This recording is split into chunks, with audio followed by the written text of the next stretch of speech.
Mentoring programme అనే దాంట్లో ప్రధానంగా ఏముంటుంది అన్నప్పుడు కోచింగ్ అక్కర్లేకుండా కోచింగ్కి వెళ్ళే టైం కానీ మనీ కానీ లేనప్పుడు అవకాశం కూడా లేనప్పుడు మెంటరింగ్ తీసుకోండి.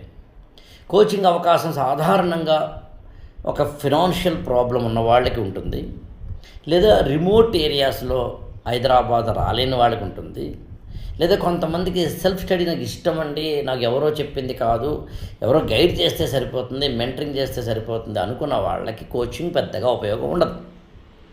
ఈ ప్రాసెస్లో మెంటరింగ్ అనేది నేను ఇప్పుడు సివిల్ సర్వీసెస్కి తెలుగు లిటరేచర్ ఆప్షనల్కి first time Telugu literature optional కూడా నేను మెంటరింగ్ ఏర్పాటు చేశాను. వేరే వీడియోలో కూడా చెప్తున్నాను.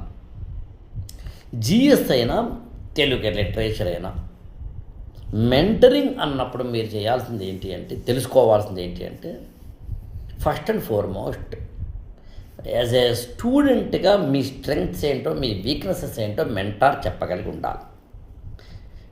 2, ఒక స్టూడెంట్గా మీరు ఎన్నేళ్ల పాటు ఎంత టైం, ఎంత ఎనర్జీ సివిల్ సర్వీసెస్ ప్రిపరేషన్లో పెట్టగలరో మీరు మెంటార్కి చెప్పాలి, లేదా మెంటార్ తెలుసుకోవాలి.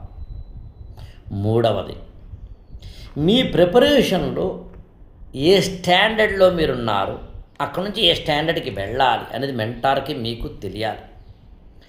4వది, మీరు ఏమేమి చదవక్కర్లేదో ఏమేమి చదవాలో లిస్ట్ అవుట్ చేసి మెంటార్ మీకు చెప్పగలిగి ఉండాలి, లేదా మీరు తెలుసుకోవాలి.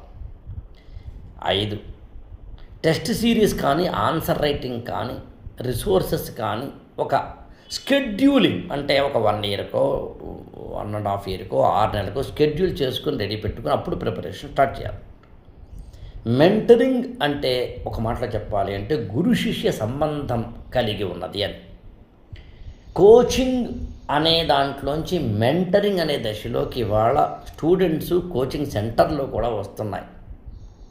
ఈ మెంటరింగ్ ప్రోగ్రామ్ అనేది తూతూ మంత్రంగా ఉండకూడదు, చదివే వాళ్ళకే చెప్పే వాళ్ళకి ఇద్దరికి కూడా. సో అందుకని మెంటరింగ్ ప్రోగ్రామ్కి సంబంధించిన డీటెయిల్స్ ఇంకా ఎక్కువ తెలుసుకోవాలి జిఎస్కి తెలుగుకి అనుకుంటే కనుక 8897826108కి ఫోన్ చేయండి. నా టైం తీసుకోండి, కండిషన్స్ అప్లై.